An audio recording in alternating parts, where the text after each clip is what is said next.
Tayo ay magpaksiw.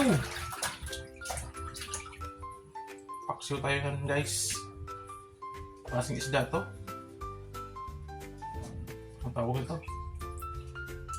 Sword. Espada. Swordfish. Linggo ngayon. Kahapon nagbalbakwa ako.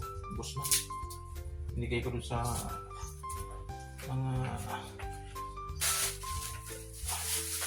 pinsan ko.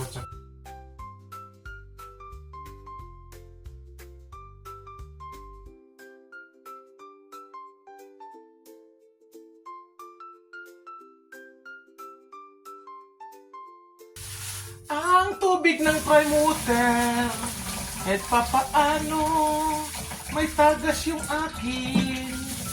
Mga kapitbahay ko, panay ng reklamo dahil sa Primuter na walang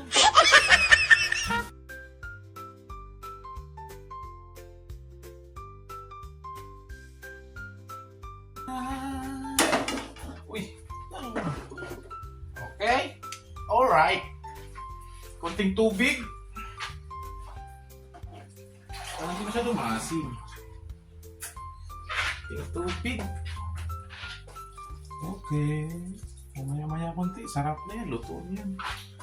Adobong pinatuyo. Ay, no. Paksiw. Yun. Nandahala lang po eh. Kasi isda lang yan. Konting ano lang yan. Tapos na yan. Magic. Musta na ang paksiw? Tumuyo na ba? Ayun. Tuyo. Naubusan lang talaga ng sabaw. Patay tayo dyan. Wala ko lang naiwang sabaw. Uy. Tanggalin natin para mawala yung init. Okay. Kunti lang yung sabaw putik. Nasubrahan. Pero okay na yan. Natuyo na eh. Yun lang sabaw. Napasarap ako nanood ng TV. Sas ko po. Yan. Patagin ang kalan.